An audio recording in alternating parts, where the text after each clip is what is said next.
Olá pessoal, tudo bem? Boa noite, hoje dia 14, conforme prometido, agora às 16 horas, mais tranquilo, né? Dá para parar e gravar um vídeo e explicar um pouquinho toda essa movimentação da Receita Federal, na verdade dos contribuintes, né? Depois de uma notificação, uma lei, né? Uma instrução normativa que a Receita Federal soltou, né? Então vamos lá, eu dei uma estudada essas semanas, ouvi bastante verdades, bastante mentiras, e as mentiras são as que mais pegam, né? Causam mais reboliço. Então, esse vídeo aqui é para trazer uma contextualização, vou tentar ser breve, o vídeo não é tão curto, porque é muita coisa para falar, mas eu vou tentar ser breve, direto, e deixo aqui já o convite para os clientes da Soali já marcar um horário para poder entender, a gente já visitou alguns, que se sentiram um pouco mais ameaçados para tentar fazer uma estratégia, inclusive já criamos estratégias de melhorias, né? Muito bom. E fica aqui, né, o convite para marcar um horário aqui presencialmente, né? Ou via vídeo mesmo para poder agilizar, bem tranquilo, tá bom? Vamos lá então. Primeiro sobre essa questão dos dados que a Receita Federal vai receber. É importante saber que ela já recebe desde 2003 os dados do cartão de crédito, né? E aí depois de um tempo começou a receber também as movimentações, TOC, TED, depósito via boleto, e ela vai se atualizando cada vez mais. E com essas novas metodologias de pagamentos, Pix QR Code, aproximação, ela tem também que atualizar as suas ferramentas de fiscalização. Então foi o que ela fez. Então, essa instrução normativa, ela foi destinada aos bancos. Para os contribuintes, não muda nada. E eu vou entrar nisso depois. Mas, bom, inicialmente, aquela questão do limite de 5 mil, 15 mil, a obrigatoriedade de prestar contas não é do contribuinte, é do banco. Então, o banco vai ter que mandar informações periodicamente para a Receita Federal de cada pessoa física se ela movimentar acima de 5 mil, de pessoa jurídica acima de 15 mil. Tá bom? Os bancos têm que entregar as obrigações para a Receita se os contribuintes, pessoa física e pessoa jurídica, ultrapassarem esse limite. Para os contribuintes, nada muda. Não vai ter tributação na fonte, não vai ter imposto do PIX, não vai ter limite ou qualquer tipo de alteração na movimentação. Tá bom? Não muda nada. Né? Então, além dessas novas modalidades, é interessante, eu fiz algumas anotações aqui, novas metodologias de pagamentos e acho que o maior impacto, eu acredito, seria que essas fintechs, né, ou meios de pagamentos, instituições de pagamentos como iFood, Mercado Livre, Shopee, essas empresas que antigamente não eram fiscalizadas, né, pela Receita Federal de uma forma tão efetiva, agora entraram nessa nova obrigação, né, que é a e-financeira. Então, e-financeira, ela teve uma abrangência maior, pegou novas empresas, então antigamente eu vendia no Mercado Livre e a Receita Federal não sabia se era uma venda ou não, tal, então ela ficava com dúvida. Agora não tem mais como saber, ela vai receber esses dados e já tem, as próprias plataformas já estão colocando automatização de nota fiscal, está tudo sendo blindado. Então, essa alteração é justamente para que ela receba tudo. Tá bom? Já falei um pouquinho aqui dos limites, né? Pessoa física, pessoa jurídica. Isso é para que os bancos enviem, não tem limitação de pessoa física, não vai pagar imposto se passar da transação, do valor, nada. Tá bom? Então é para os bancos enviarem. O contribuinte manda e recebe normalmente, tá bom? É interessante saber que para você atingir aquele limite como pessoa física ou pessoa jurídica, a Receita informou aqui que é um montante global. Então não é só Pix, não é só TED, não é só Pix. Entra também o TED, o DOC não existe mais, mas o depósito, né? Em conta, seja recebido ou pago. É importante isso. Então, movimentação de pagamento ou recebimento, passou lá daquele montante, ele vai entrar na obrigatoriedade para que o banco encaminhe os seus dados para a Receita Federal, tá bom? Existem alguns investimentos, consórcio, aqui tem algumas coisas que é legal depois dar uma lida na legislação, mas é bom entender que é um montante global, tá bom? Se você tiver uma conta corrente, conta poupança, conta de investimento, tudo isso vai entrar na somatória. Digamos que eu tenho essas 3 contas em um banco só, isso vai entrar na obrigatoriedade que o banco se enquadra para poder disparar para a Receita Federal essa informação, né? Outro ponto que eu marquei aqui é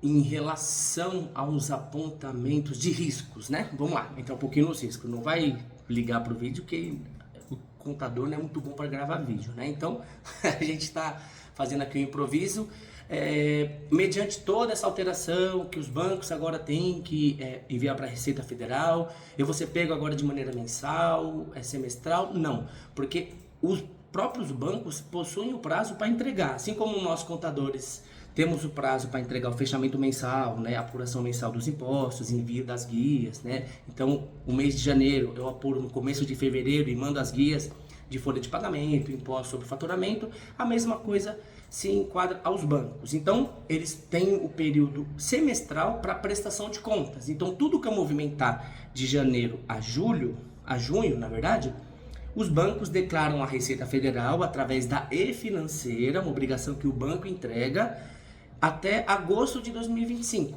certo? E depois a movimentação de julho a dezembro de 2025, certo? Os bancos entregam para a Receita Federal até fevereiro de 2026, ok? Então, assim, aquele negócio, o banco vai me pegar, a Receita Federal vai me pegar, o banco vai descontar na fonte, não, porque a Receita nem sabe do que se trata aquela movimentação. Se é o pagamento para alguém, se é o reembolso, se é o empréstimo, várias movimentações que não são tributáveis. Inclusive, a maioria de movimentações dos contribuintes, exceto PJ, são tributáveis, né? Às vezes eu recebo, pago fulano, né? Uma coisa muito importante, que depois eu vou entrar um pouquinho mais profundo, vou deixar mais para o final, né? Tem um fator principal, né? Que a movimentação de contribuintes não é tributável, né? Então muita pessoa se preocupando e tal, mas está olhando para o lado errado da coisa, porque a Receita Federal ela ganha imposto sobre a receita, não sobre o consumo, certo? Então ela quer identificar as entradas na sua conta. Então assim, olha, o Bruno recebeu X valor. É salário? É rendimento de um empresário? É prolabore, que tributa, é distribuição de lucro? Ela precisa ver isso, né? O que o Bruno pagar para terceiros, o Bruno não presta conta nenhuma. Eu não pago imposto sobre o consumo, eu pago imposto sobre a minha receita. Então eu tenho que tomar cuidado na entrada do dinheiro para eu poder declarar. O que eu pagar de consumo e tal, a Receita Federal não vai ganhar sobre o Bruno, vai ganhar sobre quem está recebendo. Então se eu estou fazendo empréstimo, a pessoa tem que declarar lá que eu fiz um empréstimo.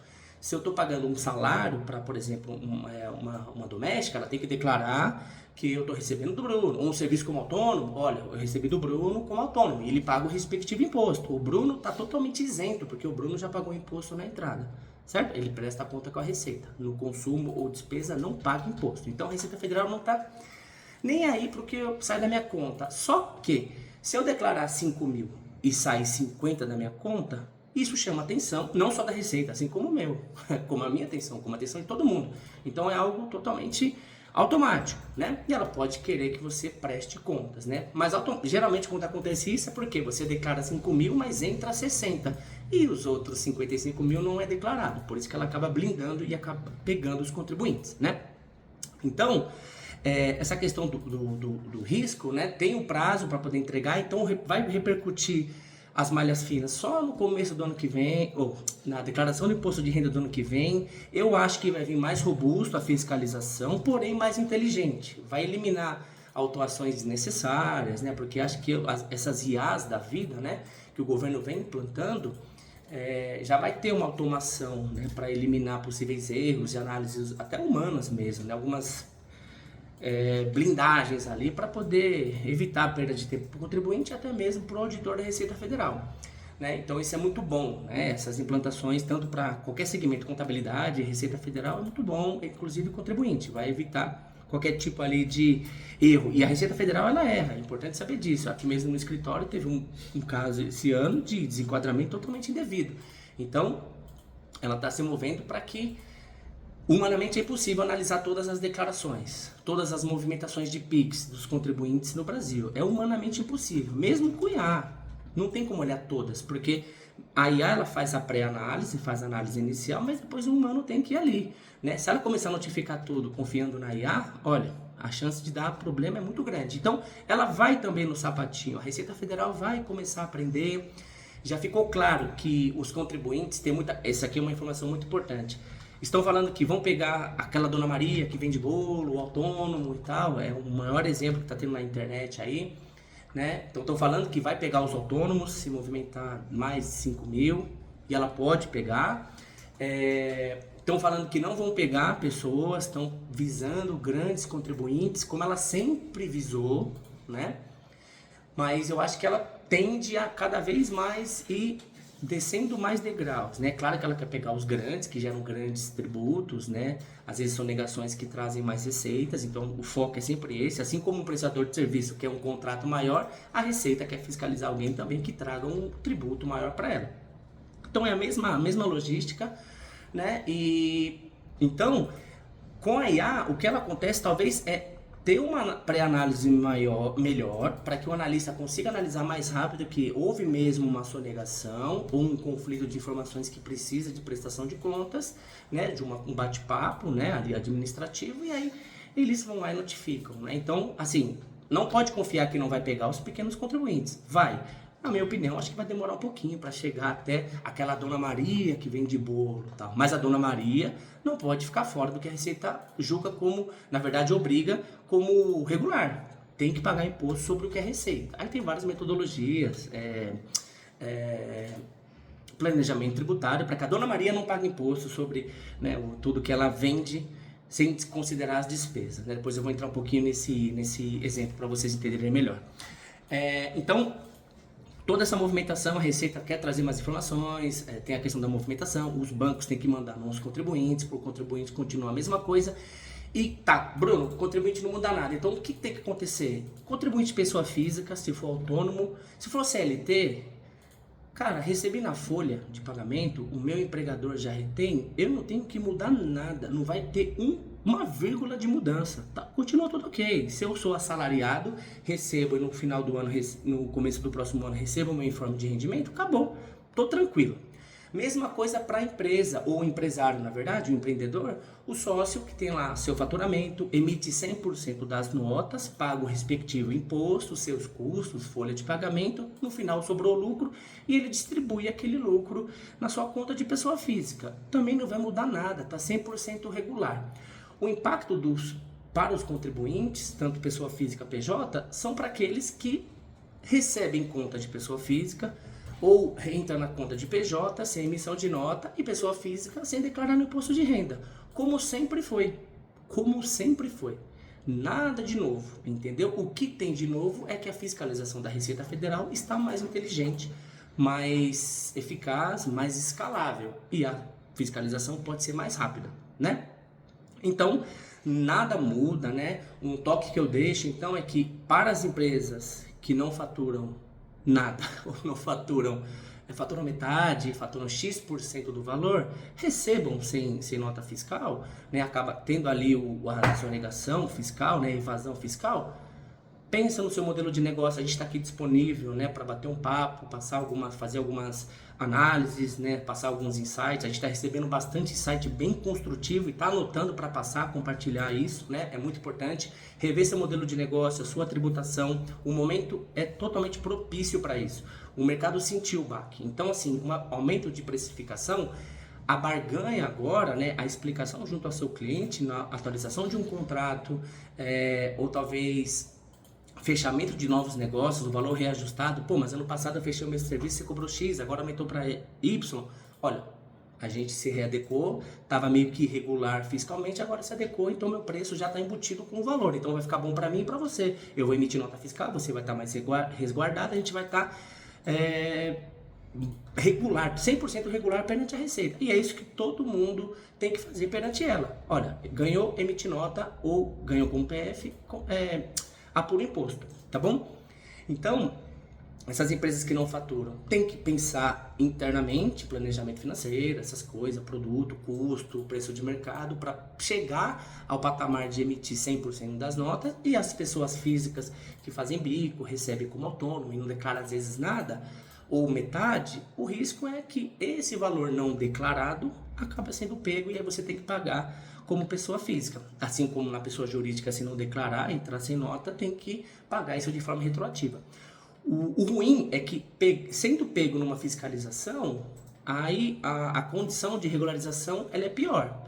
Multa, que vai de 20% a 150% sobre o valor devido. Então é legal, eu recomendo muito que já se movimente, né? Eu sei que não é complicado o imposto, não é barato no Brasil, mas é incondicional.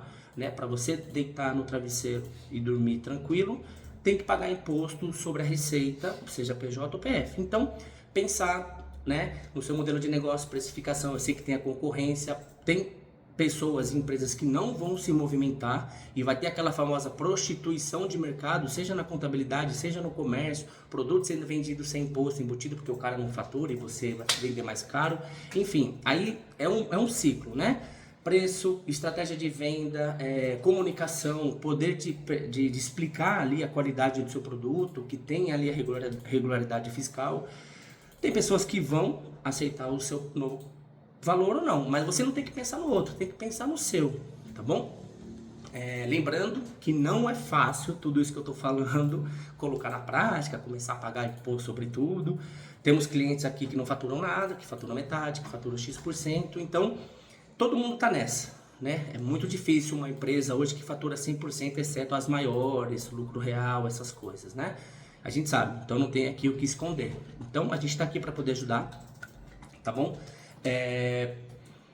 Qualquer tipo de dúvida que tiverem na estruturação, né, entendimento do modelo, possíveis impactos, pode contar com a gente. Antes de acabar, eu acho legal a gente falar sobre alguns mitos, né? Eu já falei de alguns aqui, só revisitando. Então, imposto sobre Pix não vai ter, desconto sobre Pix efetuados ou recebido, ou TED, ou depósito, não vai existir, isso é incondicional. Quebra de sigilo bancário, a Receita Federal não pode saber, então ela não sabe o que o Bruno está pagando, o que o Bruno está recebendo, o que a empresa está pagando, o que a empresa está recebendo, ok?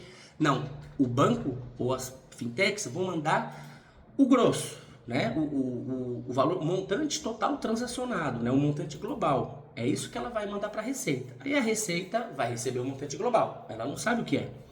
E aí o Bruno vai entregar a declaração de imposto de renda dele. Opa, ela vai comparar com o montante global, ela vai entender o que é receita, o que não é, o que foi declarado, show. E aí tem o montante global da pessoa jurídica, tá bom, vai fazer o mesmo comparativo. Aí ela começa a cruzar para saber se está dentro daquele montante global que você declarou, tá ok, ou se dentro desse montante global só declarou isso daqui e tem 4 sem declarar, enfim. Então, não vai ter imposto, né? Porque ela vai ter essa análise, então não tem nada que se preocupar com novos impostos, com novas obrigações, com limitações de Pix, porque vai bloquear a conta, o governo vai congelar os dados, nada disso existe, tá bom? Aquele exemplo, né? Acho que algo bacana se falar daquele exemplo da Dona Maria que eu comentei antes. Olha, a Dona Maria vai lá e vende R$8.000 de bolos em pote, enfim, chocolates e tal, show de bola. Aí a Dona Maria entra 8.000 de Pix na conta dela, só que ela gasta 5.000 de produtos, né? De insumos, mercadoria, matéria-prima, luz, essas coisas, show. Aí a Receita Federal vai começar a tributar a Dona Maria em 8.000, não quer nem saber o que a Dona Maria gastou. Isso, na verdade, não é bem assim. Dá para fazer um planejamento tributário, mesmo na pessoa física, existe aquele famoso Carnê-Leão, e dentro do Carnê-Leão existe o livro caixa que você consegue deduzir algumas das suas despesas. Tem que ter um acompanhamento de um contador, porque tem coisa que não entra, tem coisa que entra, inclusive despesas da sua própria residência pode ser utilizada, né? Então tem uma série de estratégias. Toma cuidado com essas fake news, eu tô vendo várias, diversas, que não caem de pé, tá bom? Então esse recado é mais para só deixar bem claro que para os contribuintes continua a mesma coisa, a análise vai ser de forma anual, né? Não vai ser mensal, né? O reporte de informações os bancos farão mensalmente, mas a análise continuará da mesma forma no imposto de renda, porque a Receita não sabe o que está passando mensalmente, então ela não vai meter os pés pelas mãos, né? Até porque você tem um período para prestar conta, que é o imposto de renda. Você pode simplesmente receber informal, não declarar o Carnê-Leão mensal e ajustar isso na sua declaração anual. Então você paga uma vez ao ano, entendeu? E isso é o mais comum entre os autônomos. Ninguém faz o Carnê-Leão mensal, praticamente. Tá bom, pessoal? Eu acho que esse é o assunto, né? Eu acho que não tem nenhum tipo de risco adicional, fora o que todos os contribuintes já sabem o que é certo, que é pagar imposto sobre tudo que entra, né? Pegando o gancho aqui só para finalizar, acho que vale a leitura. Eu achei aqui um assunto, me aprofundei um pouquinho mais, sobre o Drex, né?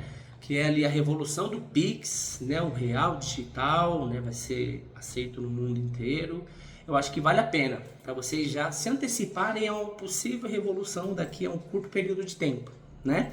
Acho que faz muito sentido entender como vai funcionar essa moeda digital, né? A questão dos benefícios que vai trazer, também do nível de fiscalização que a Receita Federal vai ter, mas é um passo, eu acredito que será inevitável, tá bom?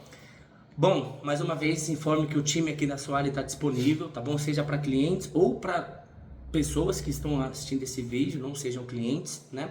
Falei que ia ser curto, mas não tem como. Se você parar para pensar, eu tentei contextualizar um pouquinho de cada. Eu vou soltar aqui um PDF mais bonitinho, com o logo, né? Mais para frente. É muito difícil gravar vídeo, galera. É muito difícil. A gente fica no perfeccionismo, falou errado e tal, esqueceu um assunto e aí quer mudar.